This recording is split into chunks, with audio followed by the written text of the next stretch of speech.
You know, the great thing about three-dimensional objects is that they have lots of surface. We can actually compute not just volumes like we used to compute with respect to areas, but now we can ask how much material is actually laid out along the surface of a three-dimensional object. Here, for example, we have a rectangular prism, and we could ask for the surface area. That just means the area of all of the exterior faces that we see. Okay, well, there are lots of different components to this particular object, the rectangular prism. By the way, rectangular prisms can be really beautiful. Take a look at this really beautiful glass one. Isn't that pretty?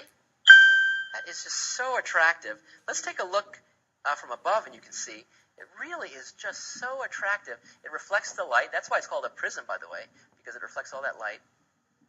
I could stare at this for 20 minutes, and I'd like to, but let's not. Instead, let's talk about various components.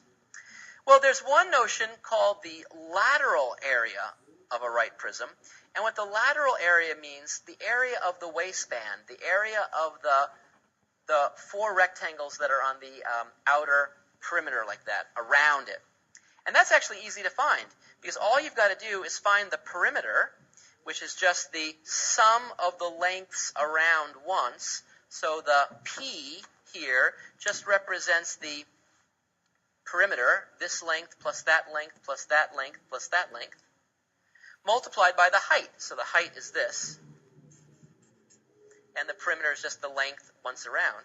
If you multiply those two numbers together, that's actually going to give you the area once around, which makes sense because base times height, base times height, base times height, and base times height, and all those bases together is precisely the perimeter, all multiplied by the height. If you want to find the surface area total, we just take the area we just found, and all we have to do is tack on the area of the bottom plus the area of the top. But the area of the bottom is going to actually equal the area of the top, so we just have two bottoms. So we just take the area of the base and multiply by 2, one for the top and bottom, add it to the previous answer, which was perimeter times h, and we actually find the surface area. And if you want to look at a very special rectangular prism, the cube, well then in fact that means that all the sides are the same. All the sides are the same. Here, look how beautiful that is. I could stare at this for 40 minutes, and I would enjoy that. Look from the top. Look from the top. I just love that. Beautiful. It's invisible, yet visible at the same time. I love it. Anyway, if you want to find the surface area for a cube, that's really easy, because you just find the surface area for one of the squares, which if you assume that this has side length s, then it's just s squared. And how many faces are there on a cube? We know there's 6, so we multiply that by 6, and there's the formula. So it's really, really easy. So let's take a look at some examples where you can see us computing both the lateral area and the surface area for various rectangular prisms. Here's the first one. So here's a rectangular prism. Let's see if we can find the lateral area. Well, the lateral area is just going to be the area around. So we first find the perimeter, which is going to be 5 plus 3, which is 8, plus 5 is 13, plus another 3, which is 16. So I have 16, and I multiply that by the height, which is 10, and so I see 160. So the lateral area equals 160. Now, what's my units? Well, you might say the units are centimeters, but remember, this is representing an area, the area of the exterior here, so it's actually centimeters squared. Centimeters squared. Now, what about the surface area? Well, the surface area we've made actually good progress to. All we've got to do is figure out the area of the base and the area of the top, which we know is the same as the base. So 2 times the area of the base, which is 5 times 3, which is 15. Double 15, we get 30.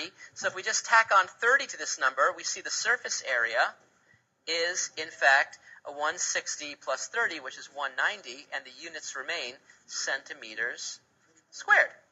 So it's not a problem. Not a problem at all. Okay, let's try a slightly more exotic object. Look at this. So here we have this beautiful regular hexagonal prism, and I'd like us to first compute the lateral area. That's the area around.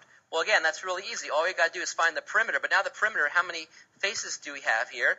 we've got how many sides? 1, 2, 3, 4, 5, 6 sides. So we have 8 times 6, which is 48. So we have 48 multiplied by the height, 12. And so we see 48 times 12, which is 576. So the lateral area equals 576 centimeters squared. Now, let's now find the surface area, which means we've got to actually find the area of this hexagon on top, which I won't spend a lot of time with, except to say that if we were to sort of unfold this thing, cut this open, we would actually produce this two-dimensional object. 1, 2, 3, 4, 5, 6, that to go along with the 6 rectangles around, and then we have these 2 hexagons on top.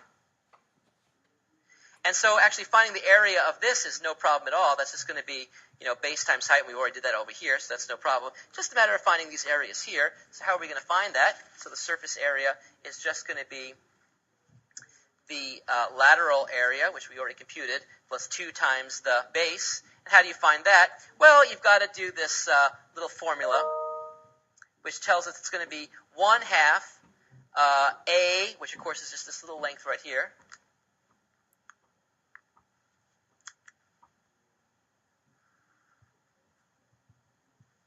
right, times P, the perimeter around. So in this case, when we actually work this out, we see that we get something that resembles, when we pop all this in, this becomes, this little piece here, the area is 96 times the square root of 3. But I've got 2 of them, so in fact I've got a 96 square root of 3 here. When I add them together, I see what? Well, I see an area of 192 square root of 3 units for those 2, plus this one, so I have to add all those together, and I see the grand total for my surface area of approximately, if we use a calculator, 908.6 centimeters squared. And I arrived at that by taking the lateral area and adding it to 2 times the base. So we add these 2 numbers up, and I evaluated that to get a decimal, and I got this. So actually you can see that this principle of going from lateral area to the surface area just involves adding 2 times the area of the base. Not a big deal.